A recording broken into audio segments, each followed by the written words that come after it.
Today, we've got Professor John Dickinson from the School of Sports and Exercise Science, who I believe is also the head of the Exercise Respiratory Clinic here at Kent, with us. And he's going to be talking about his idea around innovating for the future at Kent, particularly taking a breath and using that to find a pattern for health and performance. So with that, as we go on, if you have any questions, please pop them in either the chat or the Q&A boxes, which you should find at the bottom of the screen, and I will pick them up at the end of the talk and pose any questions you have to John. So over to you, John. Thank you. Brilliant. Thanks, Rob, and hello to everyone there. Thanks for joining us this afternoon. I'm hoping to sort of spend about half an hour talking about some innovations that maybe that will sort of coming out of some of the research that we're doing that are relevant for health and performance. A little bit of background about myself. I'm as Rob said, I'm a professor in sport and exercise sciences at the University of Kent.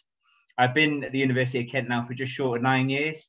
Prior to that, I've worked as a respiratory physiologist and an applied physiologist, working directly with elite athletes. So I've been employed by the British Olympic Association and the English Institute of Sport, so directly supporting elite athletes, taking care of their respiratory function.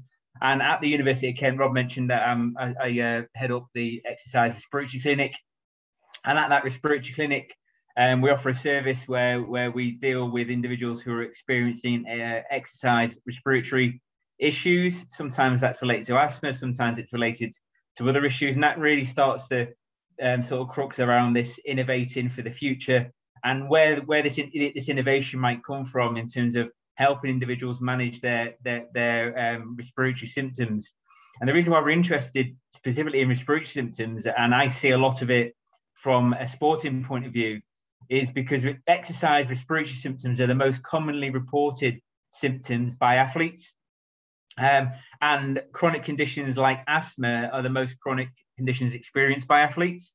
But that said, so a lot of my experiences are from athletes, but a lot of these experiences are mirrored within the sort of general population and issues around diagnosis of respiratory issues in the general population as well. So I'm going to sort of talk through. I'm probably going to bring it from my experiences working with athletes, but there are comparisons to be made with the general population. So I think the innovations that I'm going to sort of propose and maybe what we need to look for aren't just relevant for athletes; they're going to be relevant for the general population as well in terms of managing respiratory issues. But we're going to start. If it's going to allow me to click on. Come on, computer. There we go. It's going to start. We're going to start by. I'm just going to show you a video of an athlete. Now, this athlete is a kind of a typical athlete that I see on a regular basis. And this athlete came to us because she was basically complaining that she couldn't complete any of her high intensity sessions. So a high intensity for this athlete might involve a series of 200 or 400 meter sprints with a short recovery, say a couple of minutes, and then doing that again. And what she was finding was that she was complaining of a tight chest. She was complaining of wheezing. She was complaining that she couldn't get a satisfying breath in. She'd already been to her doctor, and the doctor had given her a diagnosis of asthma. She'd been using asthma inhalers. The asthma inhalers weren't working. And when I say weren't working, stopping any of the symptoms that she was experiencing when she was running. So I'm just going to show you the video now, and then I'll sort of show a before and after of her at the end of the presentation. So just listen out for her wheeze. Look at the way she's breathing.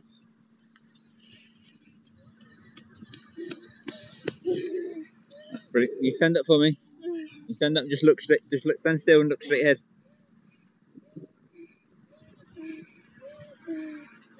Stay there. Keep looking straight ahead.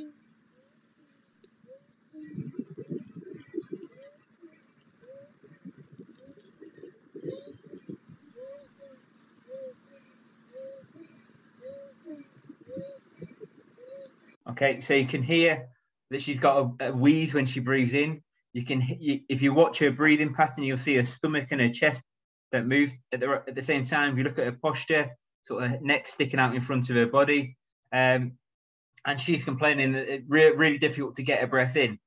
And so it's very difficult to understand what's going on with that athlete. And this is kind of the problem. This is where we need innovations for the future, is we need better tools, better understanding of respiratory issues to help us unpick how much of that problem might be an asthmatic issue, how much of that problem might be something else. And so we're going to I'm going to talk through some of the issues around the diagnosis of athletes, such as this athlete here, and then talk about some of the solutions we're starting to come up with from within the research we're doing at Kent, and then maybe sort of talk through a little bit more of a bit of a wish list of maybe what that solution might turn into.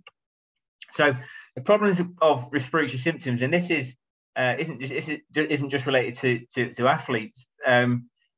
Respiratory symptoms themselves. So you might think of sort of respiratory symptoms related to exercise, might be wheezing, coughing, tight chest, difficulty breathing. Now, when we look at athletes, and it's the same thing with non-athletes, those symptoms alone are non-specific. So those symptoms alone don't tell us, it's very difficult to diagnose anything from those symptoms alone, which make it difficult because the causes of those symptoms could be from a variety of different issues. And this is just a few that I thought of, but there are many more, and I've tried to be very broad with these definitions. But if you could probably break each one of these down into various into multiple specific issues. But they could be getting respiratory symptoms because of a physical limitation, i.e., fitness, or maybe carrying a little bit too much weight. It could be from respiratory disease like asthma.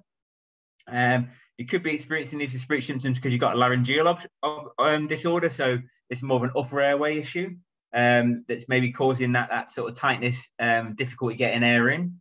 It could be an anxiety or hyperventilation issue that's causing the individual to feel tight-chested and a bit over anxious to breathe. Or it could be another cardiopulmonary issue. It could be more of a cardiovascular issue as well. And the reason why I've bolded the respiratory disease, laryngeal disorders, and the anxiety hyperventilation syndrome is because those are the ones that are probably harder to diagnose. So there's more the tests that we got for sort of cardiopulmonary diseases, like cardiovascular disease and things. They're pretty well understood, and they're pretty good at identifying the problems. But with respiratory disease like asthma, laryngeal disorders, anxiety hyperventilation syndrome, and breathing pattern disorder, those kind of things, there's not a perfect test for them, and there is an art in the diagnosis, which is great if you're working with someone who's really nice and experienced. But if you're working with someone who maybe isn't as experienced or isn't as good at interpreting the assessments, maybe the diagnosis starts to get compromised a little bit. And as I said, athletes are more likely to experience asthma than the general population. So within athletes, managing respiratory issues is a really big issue. And you can see, so the prevalence here, so EIB is exercise-induced bronchoconstriction. It's basically a form of asthma that's basically it's asthma that is specific to doing high-intensity exercise, essentially. But when my research group has gone and actually looked at the asthmatic population within sports, we see that asthma is prevalent. So the UK population prevalence of asthma is around about 9%, 9 to 15%, depending on which way you look at the prevalence. And you can see in a lot of these sports, the asthma prevalence, or the EIB prevalence within the sports, is significantly higher than the general population. So we look at sports like cycling, field hockey, rowing, swimming, football. They all have a significantly higher prevalence of asthma than the general population. And we tend to see the higher prevalence in the sports that have a high ventilatory demand and or take place in a polluting environment as well. And so those sports that are kind of more asthmogenic in nature, they're the sports we tend to spend a lot of time focusing our respiratory care to. But it's important to note that asthma isn't the only issue why an athlete might experience respiratory symptoms. And so if we go to just look at the general population as well, as I said, the prevalence in the general population is not 9 to 15%. But there is a high misdiagnosis rate within the general population of 33%. of the asthma diagnosis is incorrect, which is massive. So you think about, you go along to the doc, maybe complaining of tight chest or whatever, and they might do assessments, they might not do assessments, they might simply just give you an inhaler based on your symptoms, and then you've got a diagnosis of asthma. And we know that there's not a perfect test, which I'll go on to explain it in a minute, but it's a high misdiagnosis rate, and that's not just in the general population, that's the case in elite athletes as well, which I'll show you again in a minute. And it's not just a problem in terms of maybe a patient maybe using an inhaler they shouldn't use, but actually misdiagnosis of asthma costs a lot of money. There's not actually any direct analysis within the UK, but one that's been done in Canada very recently suggests the average direct healthcare cost per patient with misdiagnosed asthma is about £180 million over a 12-month period. So it can add up significantly over time. So we need to make sure that, one, from a patient management and a patient experience point of view, the assessment is appropriate and it's accurate to diagnose the condition that the athlete is actually, or the individual is experiencing. But also from a cost saving point of view, if we get that diagnosis right and we get the management and the care right for that individual, that regardless of what the respiratory issue is, we're going to save the healthcare system money and also free up time of practitioners to actually care for people, for more people. So it's important from that point of view. So if we look at kind of asthma itself and what just looking at asthma alone, why is asthma diagnosis not perfect? And the reason for that is sort of multifaceted. Asthma itself is triggers for asthma. There's not the same trigger for every individual. There's lots of different phenotypes. There's lots of different types of asthma. So it makes it difficult to diagnose. Asthma diagnosis should always, at the moment, the directive for asthma diagnosis is there should always be an objective assessment that accompanies asthma diagnosis. However, in practice, that's not always the case. And even if there is an objective assessment, sometimes it's not the most appropriate. But there are a range of assessments available that when used appropriately, aren't too bad, but they're not perfect. So you can do things like reversibility challenges where you simply measure a maximal lung function. So do something like a maximal breath out, and then you give that same individual some salbutamol inhaler, which will hopefully dilate the airway if the individual has asthma, and then you can measure lung function again, and you see sort of an improvement in lung function values. But a lot of the time, especially in athletes, their lung function at rest looks normal, and they won't necessarily respond at rest to a salbutamol inhaler, so you won't see any change. And so there's different types of airway challenges that you can try and do to try and trigger off an asthma response. And the problem with these challenges are that there's two types. There's a direct airway challenge, which directly tries to trigger off a muscle constriction around the airway. Now, this type of challenge, if you're positive to it, it doesn't confirm asthma. But if you're negative to it, it confirms you don't have asthma. Okay? So a positive test doesn't mean you have asthma, it just means you might have asthma. Whereas an indirect airway challenge, where you might try and trigger off an asthma response via maybe exercise or inhalation of dry air, or via inhaling a sort of drug that triggers off and sort of the cascade of asthma inside of the airway. Now that challenge, if it's positive, it confirms the asthma, but if it's negative, it doesn't rule it out. So there's not the current available assessments aren't perfect. There's not one gold standard test that says yes, positive, definitely asthma, negative, definitely not asthma.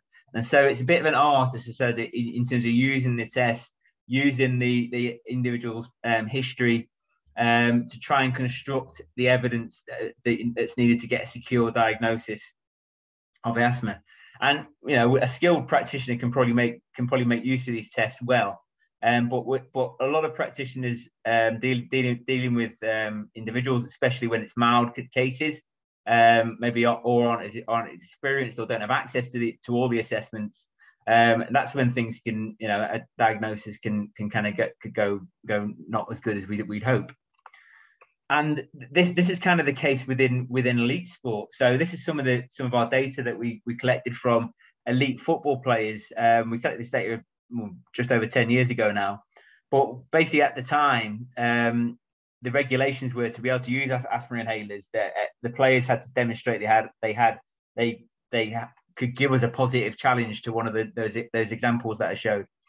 And so all of the players that were included in this sample were playing elite level football in the UK. So that's Premier League or Championship or League One. And what we had in this particular study, we had a cohort of 65 players that their initial diagnosis, the reason why they were currently using asthma inhalers, was because they were reporting symptoms, but they've been diagnosed without an objective test. So they've just basically been given the inhaler based on their symptoms and their history of symptoms, rather than any objective proof that they had an asthmatic issue. But when we actually tested them for asthma via the tests I just sort of explained briefly, we found that only half of them could give us a positive test. So we found half the football players that had been given an inhaler without any objective tests, just mainly based on symptoms, were using it, and maybe that diagnosis of asthma wasn't secure. However, as I said before, we've got to take the limitations of the tests that we used in context. So it might have just been the test wasn't sensitive to pick up some of these individuals, but it would stand that actually if these individuals came to us initially, and the objective test didn't demonstrate there would be any asthma, it'd be unlikely that we would recommend that they use an asthma inhaler at that point. So you can see within sport, just by using symptoms alone, it's not recommended at all. And that's some of the work that we do within the clinic at Kent, is to really promote the use of objective assessments and good practice around diagnosis of asthma within the clinic. But obviously you've got half of these players though that they've got breathing problems. The reason why they're using inhalers is they've gone to the doctor and they're complaining that they can't breathe when they're doing high intensity training. So they're complaining that their breathing is impacting their training and their performance. So something's not right, but it might not be that particular issue is related to asthma.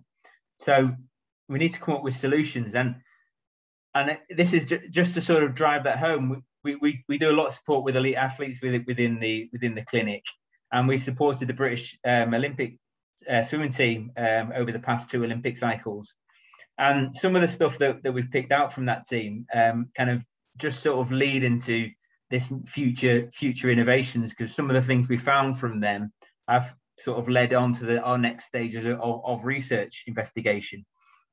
So just to reiterate the point around differences in prevalence between sports, when we screen the swimming team and we screen the British boxing team prior to the Rio Olympic Games, you can see the difference in prevalence there. So we had 8% in the British boxers compared to 68% in the swimmers, which is a massive prevalence in the swimmers.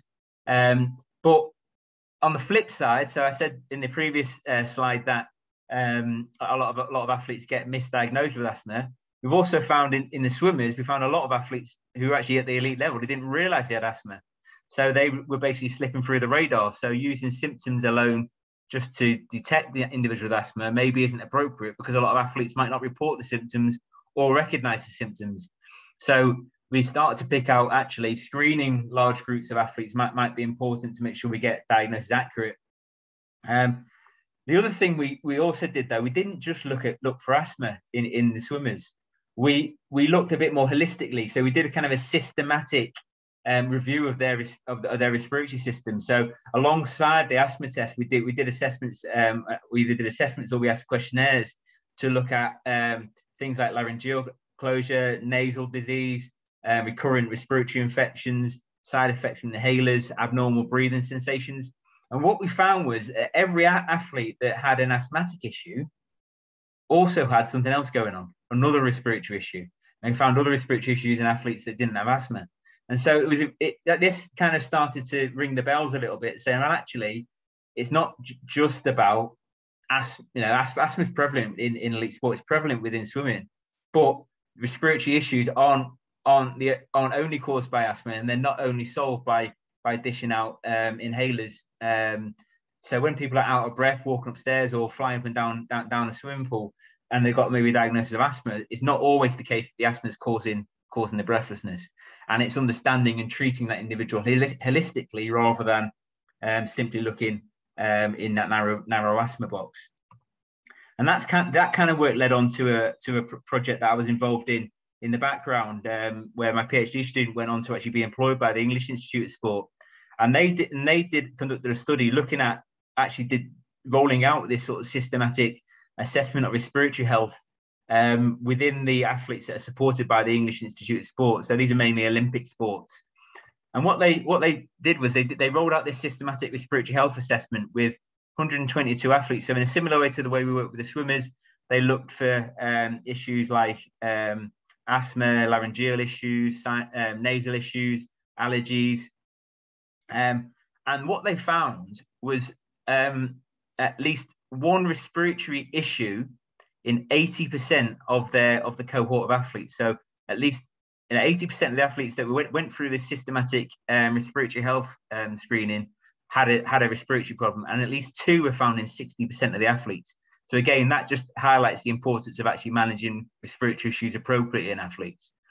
And nasal issues were the most prevalent. Asthmatic issues, I think 22% of the athletes had an asthmatic issue. But what they also did as well, they looked at kind of the relationship between issues. And what they found was they kind of found clumps. And they found athletes, if they had asthma, were also likely to experience sinus problems and allergy issues. And they also found that individuals with a laryngeal issue were also likely to experience a dysfunctional breathing pattern issue. And so they kind of came up with this sort of heat map, or kind of heat relation map, where the more orangey it is, the more the issues are related to each other. So there was still some relationship between maybe asthma and a dysfunctional breathing pattern, or sort of asthma and laryngeal obstruction. So they weren't saying that those things couldn't happen with athletes, but they was just more likely that if an athlete had signs of a dysfunctional breathing pattern, that they were also likely to experience a laryngeal issue.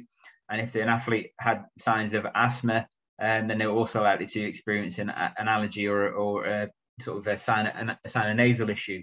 So they started to clump these things together. So just just reiterates the fact, looking at the complete airway assessment rather than sort of putting breathlessness down to either lack of fitness during sport, or putting it down to asthma and solely asthma.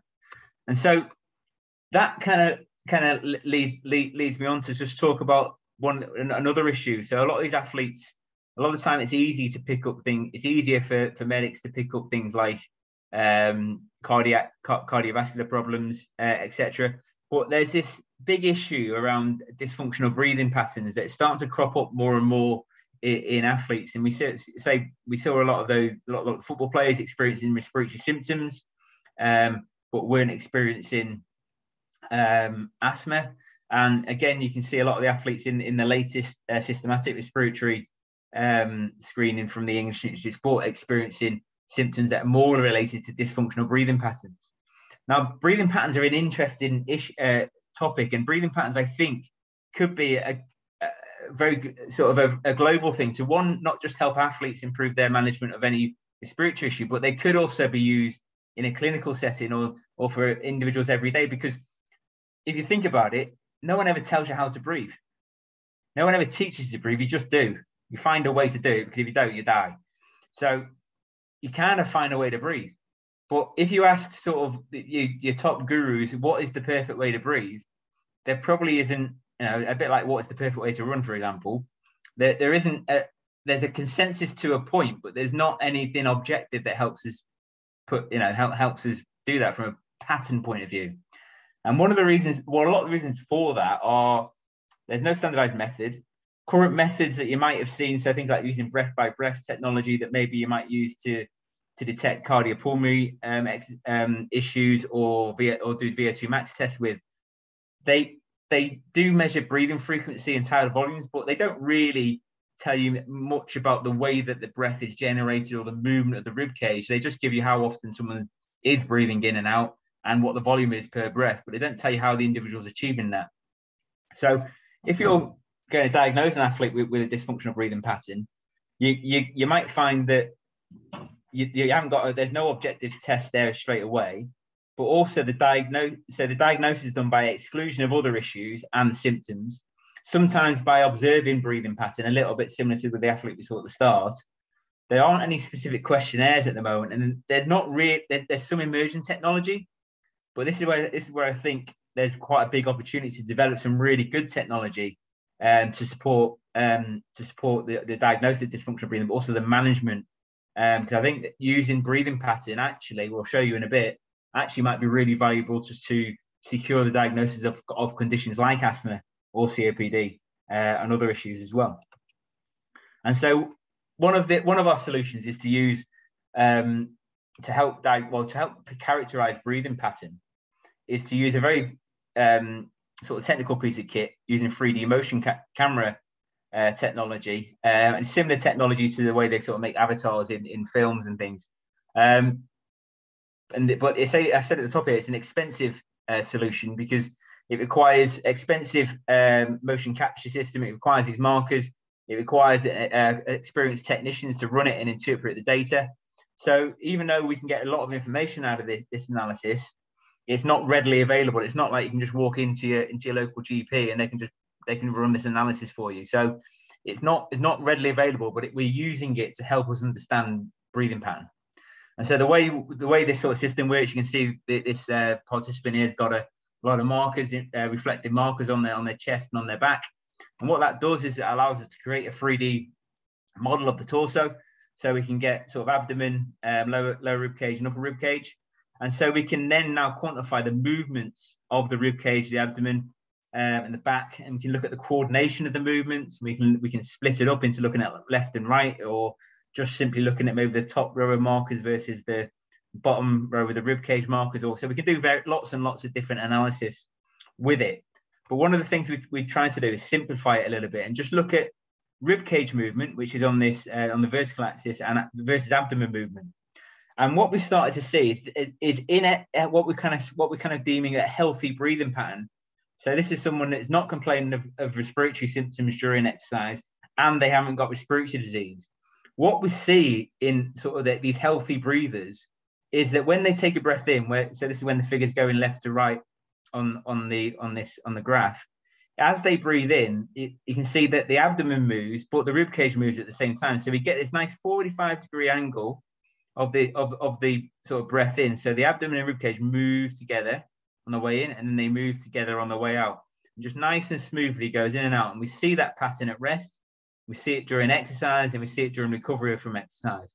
So that's a nice pattern to work from, and that's helping us understand breathing patterns. So what we've done is we've got various individuals to go through some assessments in the lab, where we've got individuals that haven't got a breathing issue, we've got individuals with asthma, and we've got individuals without asthma, but who have a question mark dysfunctional breathing pattern issue. And so we got them to basically cycle at various intensities. You can see this individual doing it. You can see the lots of markers on. You can see the cameras, and you can see the model being captured in the background there. Good. Keep pushing it.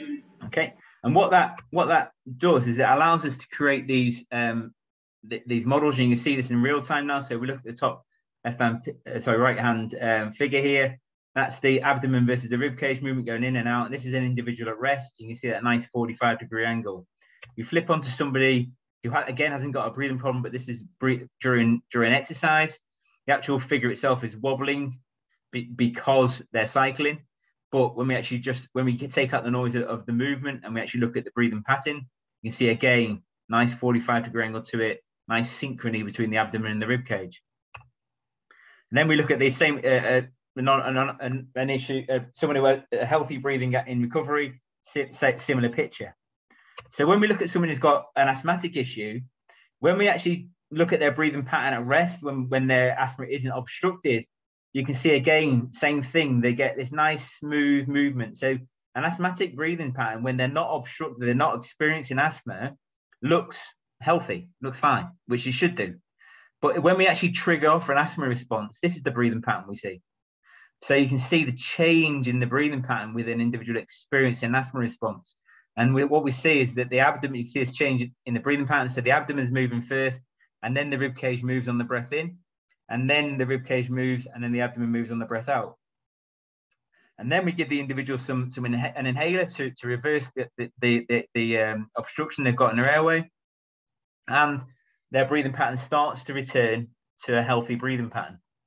So again, you can see how you can use breathing pattern, one, to maybe support a diagnosis of asthma, but also you could use breathing pattern to monitor recovery after an exacerbation, or maybe even as an early warning sign for somebody to start taking, maybe start using their inhalers, or to maybe use their emergency inhaler as a pre-warning to maybe an exacerbation coming on. So there's potential there for a variety of different things. And this is someone with a dysfunctional breathing pattern. So this is an individual where they haven't got an asthmatic issue, but they've got basically reporting difficulty in breathing in during high intensity exercise. And that difficulty in breathing in is because they're not moving their rib cage effectively. So the coordination of their rib cage movement isn't particularly good. So just let it go again. Okay, so you can see, if it's going to play through, I'll click on to the next one. So this is during exercise. You can see that their abdomen's moving, then their rib cage is moving, and then their abdomen moves and the rib cage moves on the way out. And so what you get is this sort of true asynchrony in their breath. So you almost create this sort of a circle rather than a nice 45-degree angle that's nice and tight. And in recovery, we see the same thing, that dysfunctional breathing pattern stays the same. Now, with dysfunctional breathers, once we've actually identified them, there's not a drug that you can give them to improve that. That is purely down to improving their movement mechanics. It's down to a sort of respiratory therapy, respiratory physio, to work with the individual to improve their breathing pattern, and their symptoms will improve. I'll show you an example of that in a touch. So you can see there the stark difference in the breathing patterns between conditions in individuals. So breathing pattern might not just be a way of detecting something like a dysfunctional breathing pattern. It might also be a way of actually managing and supporting the diagnosis of conditions like asthma, which might sort of solve that problem I sort of mentioned at the start there about the issue around misdiagnosis of asthma and the cost to the healthcare services. But even when we look, and you can see this is just to demonstrate that dysfunctional breathing isn't just one type. So this is kind of 3 examples of 3 different types of dysfunctional breathing. So you can see that the one on the left-hand side here, when they breathe in, it's kind of abdomen, rib cage on the way in, but when they breathe out, it's all kind of synced up together. And it's only their breath in which is kind of out of sync.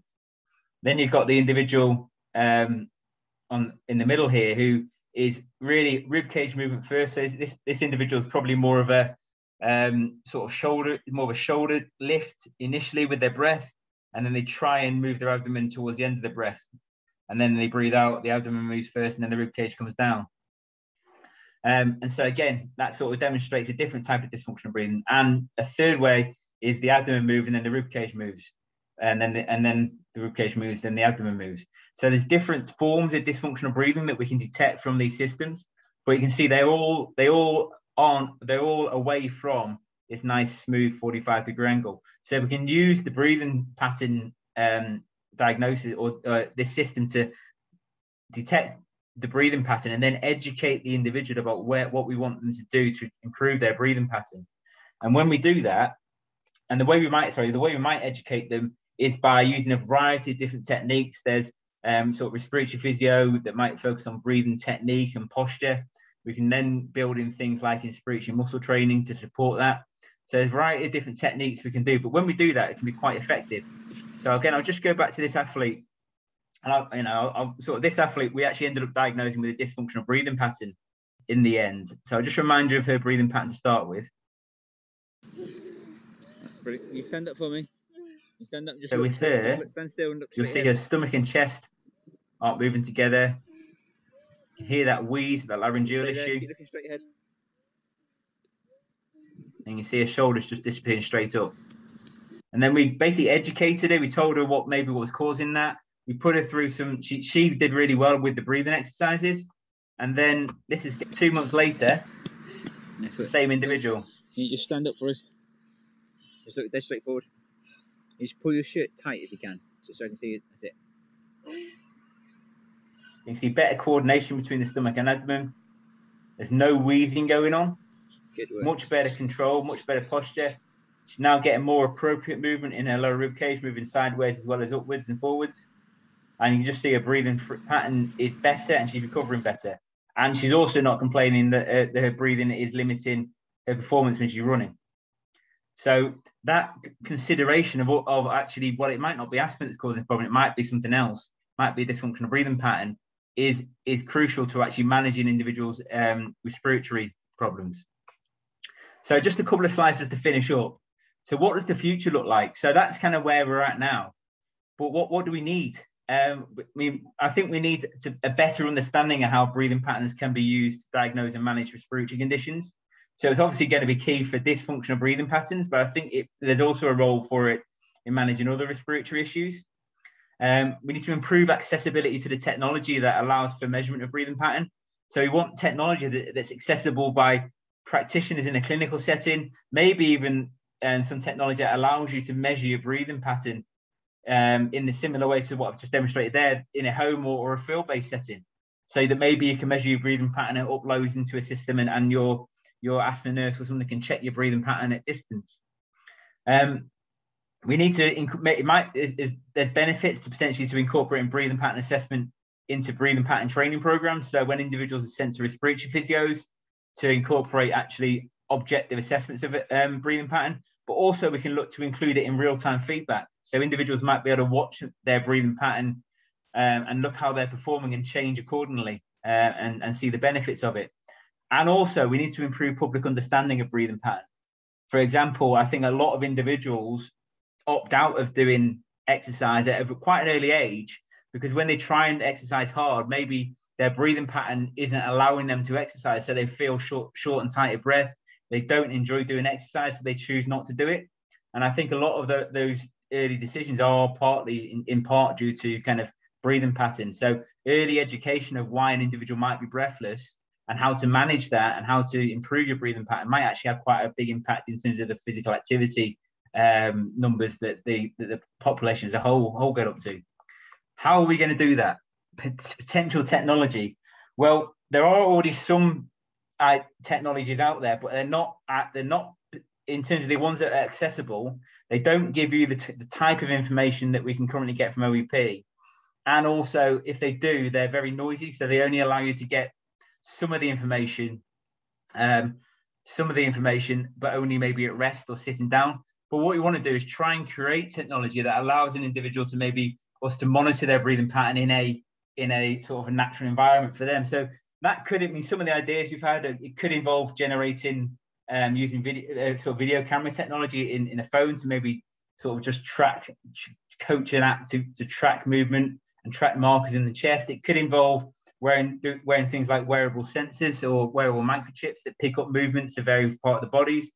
It could involve wearing some sort of straps around the system, or it could involve embedding those straps within some sort of wearable tech as well. And all of these ideas are being explored at the moment. We're doing some of it within Kent, and others doing some of it around the world. And that I think that technology is moving on, but that's what I'd like. I'd love to see us in sort of 10, 20, 30 years time with a system that is relatively non-invasive, but gives us quite a detailed outlook into these respiratory markers that we can currently get via the fancy motion capture system, but making it more accessible. And if we can do that, then I think breathing pattern actually has quite a big role to understand the health and to actually enhance performance, not just of elite athletes, but just actually allow everyone to enjoy physical activity without feeling that they're out of breath. Okay, I'm gonna leave it there. I'm also going to do a selfless plug for a book that I've just edited as well that goes into more detail about the current way we care for athletes from a respiratory point of view. So if this is of any interest, do sort of grab a copy of that as well. And also like to thank the guys that I've been collaborating with to help get all the images and the bits of data that you just sort of seen as part of that presentation. All right, thank you very much. Thank you very much, John. I'm clapping on behalf of the audience because obviously they can't clap. But thank you very much for that. If people do have questions please pop them in the chat or in the Q&A. I will kick things off. I have a couple of questions already, and I'll kick things off. Actually, a question from my own personal interest. So when I was younger, I used to play kind of elite level sport. I was like in the England rugby setup and things like that. Yeah. I was diagnosed with asthma then, and I had asthma and I struggled a lot with it. Then as I actually grew older and also stopped playing elite sport because of back injuries and other things like that, the asthma went away. And I'm sure I was still pushing myself as hard, but I was no longer suffering. Did I learn to breathe better? Was it not asthma at all? Do you have any? I mean, I'm just asking you to diagnose me now, John, but general terms. Yeah. I'll do exactly what I said not to do, just diagnose you off your symptoms. Exactly, yeah. But is this a common thing in terms of like people learn naturally to breathe, or I mean? Well, it can go a variety of different ways. So what I do see quite a lot of is a lot of athletes that maybe had asthma as a child, and then as you grow, obviously your airways get a little bit larger. And so maybe when you've been a younger child, that maybe when you had an obstruction, it was more severe because the airways, when they constrict, there's obviously they're smaller airways, so they're going to constrict more, so you feel it more. And as you grow, maybe your airways are opened up a little bit. And so sometimes the asthma doesn't go away, but the severity isn't perceived as strong. So from what you know as asthma, you're now not experiencing as much or as severe, and you don't necessarily deem it as significant, so you don't treat it as you might have done in the past. The other thing is that as you step away from elite sport, because you're maybe not pushing your body, you're not exposing your lower airways to the volume of asthmagenic triggers that you would do during elite sport in terms of the volume of training and the amount of air you're breathing. The exposure to the asthma trigger is reduced. And we know that if we reduce the asthma trigger, then the severity of asthma drops. So that might be another reason. So, for example, with the example of the swimmers, is if we take the swimmer away from the pool for a few months and they've got asthma, but if they stay away from the pool for a few months, then their asthma severity drops. So it might be a case of changing environments as well. The other flip side is it might not be asthma in the first place, and it might be something else. But it's worthwhile. You know, we're actually moving down to Canterbury, aren't we? So when we actually get down there, you can come in the lab and we can do all the fancy tests, and you can get a proper answer. Excellent. I can't believe I've just signed up to be a guinea pig, but I look forward to it all the same. And I wish I was as fit as I was then as well. But we have a couple of questions here. One of them is around, you obviously have tested a number of different elite athletes across a number of sports, and you reported a lot there. Is this done commonly? So do like most elite sports tests athletes for their breathing commonly as default, or is only if they report symptoms? Well, I think it depends on the sport. A lot of it depends on the sort of medical team supporting the athletes. So if you, for example, the English Institute of Sport, over the last Olympic cycle, it's for the first time for a few Olympic cycles where they've actually had a systematic respiratory assessment in place for that's been available for our athletes. If you think about a football and medical, for example, they don't systematically do all these objective assessments that maybe we do within the respiratory clinic. So I would say it's improving, but it's not done as standard across all sport. And you know, for me, it's a bit of a no-brainer because respiratory symptoms are the most commonly reported, but then they're probably the least managed. If you think about all the elite sport, they've got physios, they've got medics, but most of them are sort of musculoskeletal specialists rather than respiratory specialists. So they tend to focus on screening for joint and muscle issues. And they'll look for cardiac issues because if an athlete has a cardiac problem, then there's quite a bad problem or a bad sort of end to that issue. Whereas I think respiratory issues, you can a lot of athletes who do have them and don't recognise them will kind of get around them. They'll either just about cope with it, and athletes are tough, and so they don't want to go to the coach saying, "Oh, that was a hard session, but my chest is a bit tight." They kind of sometimes they'll just sort of push through it because there's enough time to recover between one session to the next. But actually, long term, they're not really doing themselves any favors. So one of the things we're trying to do is increase the awareness, increase the exposure of athletes to these tests. I mean, an example of that, we actually went and screened the England football team for the first time before the last World Cup, but it's the first time they've been systematically tested for respiratory problems, and pretty much every player in that squad had never had a test done before.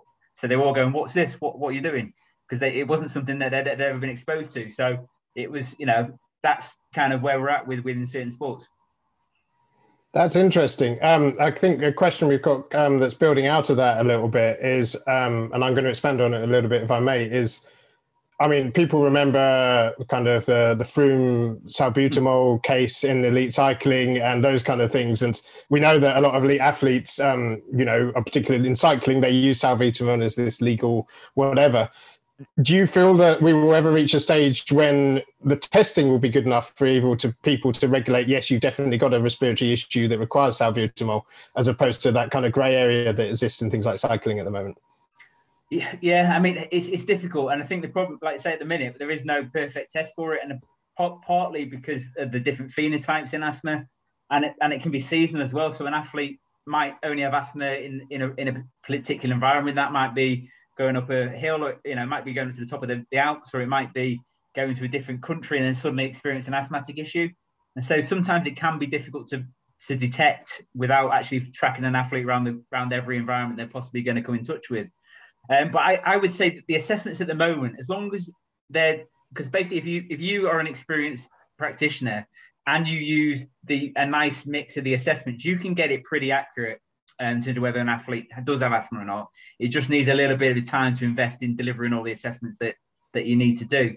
So I think if athletes are well managed, I mean, I've probably been a bit big-headed now, but all the athletes that I've got that directly dealt with and managed on a sort of more involved scale, I've worked with athletes that are pretty severe asthmatics, but if they're well managed, they never need to go past that. They sort of the usual sort of therapeutic care. And if they use their usual therapeutic care, there is no performance enhancement for them. So that we know that if an athlete takes, say, 2 pulses of a salbutamol inhaler, that's not going to do anything for them apart from opening up their airways as if they haven't got asthma.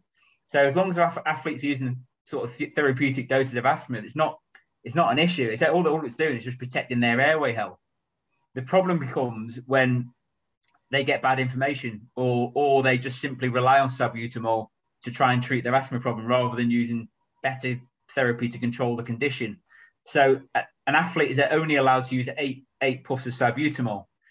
The data that I've done and assessed suggests that 8 puffs of salbutamol won't improve sprint performance. It won't improve endurance performance. So again, within those limits, it's not an issue. But if they start to basically just only rely on it, they might end up taking more than 8. And that's when maybe it might improve performance. But actually what it's putting them more at risk of is actually giving a positive doping test. And so they might be being pulled up for a positive doping test for taking a substance that maybe won't actually give them performance enhancement, but just causing them hassle. And they're only taking that amount of salbutamol because they're not managing their respiratory problem appropriately. And they're probably, if they have got asthma, it means they're either not on the right inhalers or they might have asthma, but they're now putting all their respiratory problems down to asthma rather than actually looking at, it might have a bit of asthma, but I might also have a dysfunctional breathing pattern. I might have a laryngeal problem. I might have a nasal issue, which is a different medication, a different way of treating it. And again, it just comes down to putting all the symptoms into one issue rather than actually looking at it a bit more holistically. That's great, and that's really interesting. Last question we have here, also because we're running out of time, but thank you for the questions from the audience. The last one that we have is kind of looking to the future. You mentioned some of the ways to get to the future and kind of those things. And obviously a lot of what you talked about was in elite athletes. And it marks the example you showed in the case between the kind of the athlete at the start after you spent 2 months on breathing. What will it take for this to reach like the mass, everyone to have these kind of assessments easily? What are the big steps that need to happen in the next 30 years so that this assessment will happen for everyone who has asthma, not just at elite level? Yeah, well, I mean, the assessments are available. So a lot of the time it's more just making them more available. So more asthma nurses having more of a choice of assessments and being better trained to actually run the assessments themselves rather than having to send people to specialized centers. But also on top of that, it's the accessibility to the technology. So, for example, you can get an assessment for your laryngeal function on the NHS, but there's only 2 or 3 places in the country that do it. So it's about the accessibility to the test, but also making the technology cheaper, because at the moment you need expensive equipment, you need very skilled individuals to run the assessments. And if we can make the technology more cheaper, make it more accessible, but also provide that general understanding. Because I mean, again, just going back to the example of sport, but maybe just lower level sport, a lot of the time, you could be playing, in your local football team, for example, doing some sprints up and down. And if you're out of breath, the coach just looks at you and says you're unfit, and basically just says, you need to get fitter, but isn't really understanding why an individual might be out of breath. And so actually at that level, so like a PE teacher or a coach at a lower level could actually be giving some just basic respiratory sort of training to these individuals to help them manage their breathing better. But the problem is that all the information that's out there at the moment is sort of based on anecdotal evidence or personal feelings on how to breathe. Whereas if we had some objective information about this is a good breath and this is the objective reason why it's a good breath, then you can just give that information out and educate people as we go. So, and we're collecting that information now. So hopefully that information we can make more readily sooner. And I think that's the first stage, and then getting all the assessments that on top of that, making them more accessible. Fantastic. Thank you very much. So thank you again to Professor John Dickinson for spending the time talking to us this afternoon. That was fascinating. Thank you to those in the audience for those questions and for bringing that together. Please do join us for some of our other British Science Week talks we've got throughout the week. And hopefully John may be able to join us tomorrow for our roundtable event as well tomorrow. So please sign up when all of our speakers will be talking more about the future looking and their views on innovation that's needed as well. So please join us for that. Otherwise, thank you very much for everyone attending, and see you next time. Thank you again. Bye. Thank you, John.